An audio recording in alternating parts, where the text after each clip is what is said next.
Hey guys, welcome back to learn with Rajni.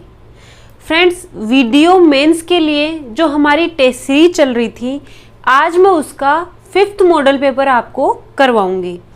मैं अपने पूरे एफर्ट्स लगा रही हूँ कि बेस्ट से बेस्ट कंटेंट आप लोगों को प्रोवाइड करवाऊँ और अपना बेस्ट दूँ, क्योंकि वीडियो मेंस के सिलेबस में इंग्लिश का जो सिलेबस है उसके टॉपिक्स क्लियर नहीं है, इसलिए स्टूडेंट्स को सबसे ज़्यादा कन्फ्यूज़न इंग्लिश के सिलेबस में ही हो रही है।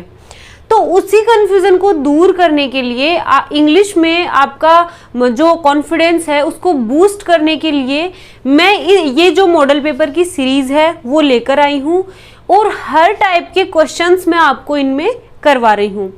अगर आपने हमारी प्रीवियस मॉडल पेपर्स की वीडियोस नहीं देखी हैं तो डिस्क्रिप्शन में उन वीडियोस का लिंक आपको मिल जाएगा, वहां जाकर आप प्रीवियस मॉडल पेपर्स भी कर सकते हैं। आज हम करने वाले हैं English model paper number 5th। 5 number का इंग्लिश मॉडल पेपर मैं आपको करवाऊंगी। वही हमारा पैटर्न है। 16 क्वेश्चंस मैंने लिए हैं, 11 क्वेश्चंस ग्रामर के और 5 क्वेश्चंस जो है वो पैसेज के। इनमें वोकेबुलरी मैंने क्वेश्चंस में ही ऐड की है। तो स्टार्ट करते हैं आज का हमारा मॉडल पेपर।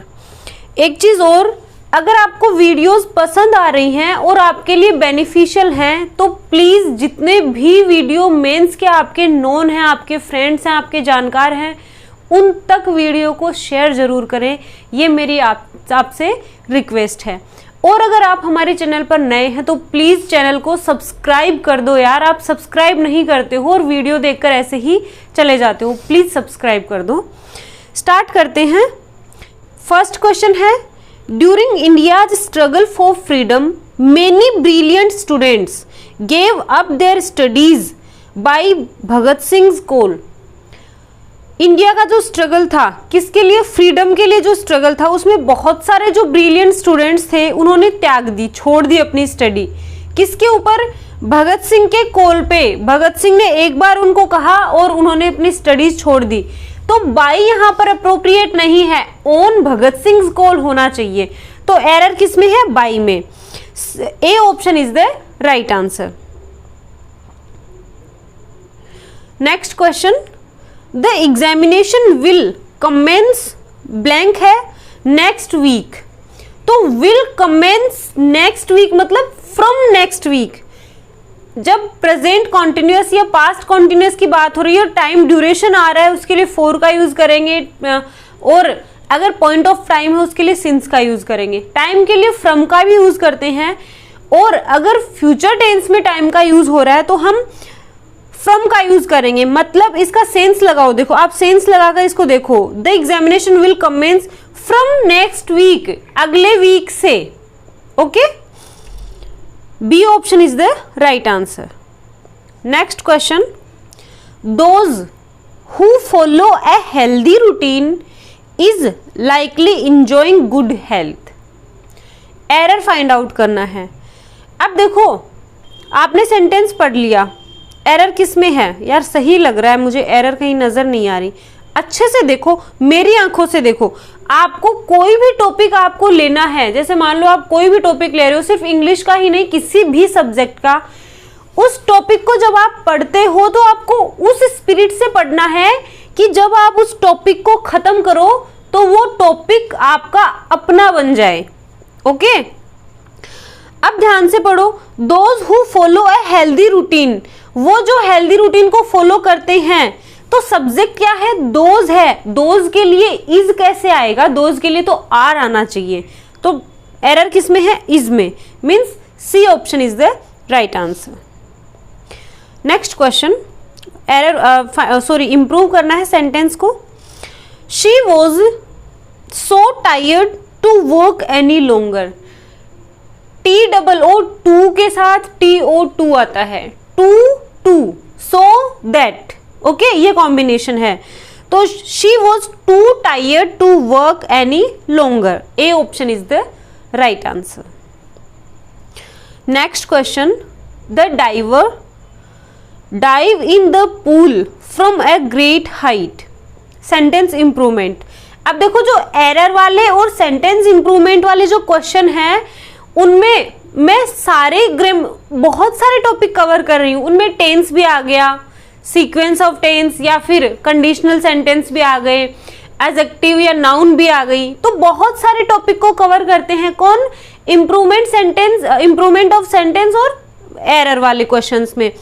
तो इम्प्रूवमेंट ऑफ सेंटेंस और एरर वाले जो क्वेश्चंस होंगे उनमें वो किसी भी टॉपिक से उठकर आ सकते हैं। ओके, तो आपको इम्प्रूव करना है सेंटेंस को।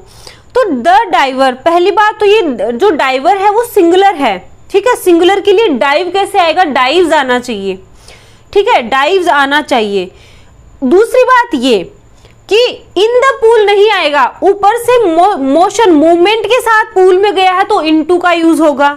तो दो एरर है इसमें, तो या तो डाइव्स इनटू द पूल आना चाहिए या फिर डाइव्ड इनटू द पूल आना चाहिए। ऑप्शन में डाइव्स इनटू द पूल नहीं है, डाइव्ड इनटू द पूल है, तो D option is the right answer. Next question, go on apply for the job said my best friend. अब क्या करना है, आपको डायरेक्ट स्पीच से इनडायरेक्ट स्पीच में चेंज करना है। आपको टेंस को टारगेट करना। सेड माई बेस्ट फ्रेंड, तो ए ऑप्शन में तो सेज आ रहा है, सेज है तो A option eliminate. B option में हैड सेड, तो हैड सेड कैसे आएगा, हैड सेड नहीं आएगा। सी ऑप्शन में है माई बेस्ट फ्रेंड एनकरेज्ड मी, देखो गो ऑन, जाओ, apply for the job, job के लिए अप्लाई करो, ये उसको एनकरेज करके कह रही है। तो my best friend encouraged me to apply for the job, to apply for the job. जो इंपरेटिव सेंटेंसेस होते हैं उनको डायरेक्ट स्पीच से इनडायरेक्ट स्पीच में कन्वर्ट करेंगे तो टू से कनेक्ट होंगे, इंपरेटिव सेंटेंस को टू से कनेक्ट करेंगे। C option is the right answer. Next question, somebody has already tipped the custom authorities about the drugs। ये वॉइस का क्वेश्चन है, ठीक है, आपको वॉइस चेंज करना है, एक्टिव वॉइस से पैसिव वॉइस में चेंज करना है। तो हैज ऑलरेडी टिप्ड, ये क्या है, प्रेजेंट परफेक्ट टेंस है, तो प्रेजेंट परफेक्ट टेंस है तो बीन आएगा, हैज बीन या हैव बीन, फिर वो आपकी थर्ड फॉर्म आएगी। अब देखो हैज बीन और हैव बीन किस में है, ए बी सी तीनों ऑप्शन में हैव बीन हैव है, तो मतलब हो सकते हैं। डी ऑप्शन में वर है, तो डी ऑप्शन तो दौड़ से बाहर है। अब बीन देखो कौन कौन से में है, बी और सी ऑप्शन में बीन आ रहा है। अब सेंटेंस को पूरा पढ़ेंगे, बी ऑप्शन पढ़ो, custom authorities have already been tipped about the drugs. C है custom authorities have already been tipped by the drugs. देखो जब भी हम एक्टिव वॉइस से पैसिव वॉइस में चेंज करेंगे, हम अपनी तरफ से कुछ भी नहीं जोड़ेंगे, अपनी तरफ से हम एक्स्ट्रा चीजें नहीं जोड़ेंगे। अगर एक्टिव वॉइस में अबाउट है तो पैसिव वॉइस में भी अबाउट ही आएगा, हम बाई क्यों ऐड करेंगे। तो B option is the right answer. Next question, we must not lose heart in times of, हमें अपना हार्ट, हमें धैर्य नहीं खोना चाहिए, किसमें, मुश्किल के टाइम में, मुश्किल के टाइम में हमें धैर्य नहीं खोना चाहिए। तो मुश्किल किसको कहेंगे, डाइवर्सिटी, डाइवर्सिटी तो विविधता हो गया, डाइवर्सिटी एडवर्सिटी, एडवर्सिटी क्या होता है, बुरा वक्त, मुसीबत, बुरा वक्त, तो बुरे वक्त में हमें धैर्य नहीं खोना चाहिए। सेंटेंस पूरा सही बैठ रहा है, B option is the right answer. Next question, leopards have learned to blank है, to semi urban living near Mumbai and Gurugram. तो ए ऑप्शन है अडेप्ट, बी है अडॉप्ट। देखो लेपर्ड ने अपने आप को क्या कर लिया है, semi urban living, semi urban जो एरियाज हैं उनमें रहने के अकॉर्डिंग अपने आप को ढाल लिया है, ठीक है, अपने आप को उसके अकॉर्डिंग बना लिया है। तो क्या आना चाहिए, adept, A D A P T आना चाहिए, और A D E P T adept होता है निपुण, A D A P T adept होता है ढाल लेना, खुद को बना लेना, और A D O P T adopt होता है गोद लेना, अंगीकार करना। Okay, A option is the right answer. Next question, a blank है of small stones is called a mosaic. Mosaic, mosaic किसे कहते हैं? अलग अलग पैटर्न की कोई एक ही चीज, उसको मोज़ेक कहेंगे। तो a pattern of small stones is called a mosaic. क्या आएगा? D option. Next question, this is one of the blank remarkable cases I have handled. This is one of the most remarkable cases. B option is the right answer. अब हम करेंगे passage. बहुत ही अच्छा passage लिया है। Antarctica जो continent है उसका पैसेज है, ध्यान से पढ़ते हुए चलना है आपको। हो सकता है, देखो मैं आपको ये 5वां जो मॉडल पेपर है वो करवा रही हूँ। 5 मॉडल पेपर में आप नोट करना कि मैंने डिफरेंट पैसेज लिए हैं, मैंने एक ही तरह के पैसेज नहीं लिए हैं। आपके लिए बहुत ज़्यादा बेनिफिशियल होंगे ये मॉडल पेपर्स, क्योंकि आपको हैबिट हो जाएगी अलग अलग मॉडल पे अलग अलग जो पैसेज हैं उनको सॉल्व करने की। एंटार्क्टिका कॉन्टिनेंट का पैसेज है, ध्यान से पढ़ो। Antarctica is a mostly unpopulated continent. It is the coldest, driest and most remote place in the world, and it is the world's only continent that doesn't have a native population. No single owns the Antarctic. However, a number of countries including होना चाहिए, यहाँ पर typing error है, including लिखा हुआ है वो including है, including अर्जेंटीना, ऑस्ट्रेलिया, चिली, न्यूजीलैंड, Zealand and the United Kingdom have already laid claim to the Antarctic and others will probably follow. In some areas of the continent, 2 countries claim the same land. The Antarctic Treaty was signed in 1959 and creates the rules for the exploration of the Antarctic. The treaty forbids military activity in the Antarctic as well as mining. Many countries, however, think that there are valuable materials and minerals locked up under the frozen ice of Antarctic. In addition, the treaty bans nuclear testing as well as dumping nuclear waste. Antarctic जो treaty हुई थी, जो संधि हुई थी, वो 1959 में हुई थी और उसके अकॉर्डिंग क्या क्या बैन किया गया? जो मिलिट्री एक्टिविटीज़ थी उनको बैन कर दिया। न्यूक्लियर जो वेस्ट था वो वहाँ पर डंप यार्ड नहीं बना सकते हैं, इन सबको उन्होंने बैन किया। आगे बढ़ते हैं। The Antarctic treaty was made to protect the continent and avoid further disputes. By 2048, the treaty must be renewed. New rules and regulations could be imposed by then. Be then नहीं है, ये by then है। Currently, almost all of the 70 bases in the Antarctic are used for research and scientific activity. The snow-covered continent is perfect for tracking satellites and space research because it offers clear blue cloudless skies. Climatologists are studying the development of the ozone layer with growing concern. It was here that a hole in the layer was discovered for the first time. More than 4,000 scientists operate the research stations in the Antarctic summer, while only about 1,000 populated the continent during the harsh and severe winters. Environmentalists fear the exploiting Antarctica for military and economic reasons will damage the environment.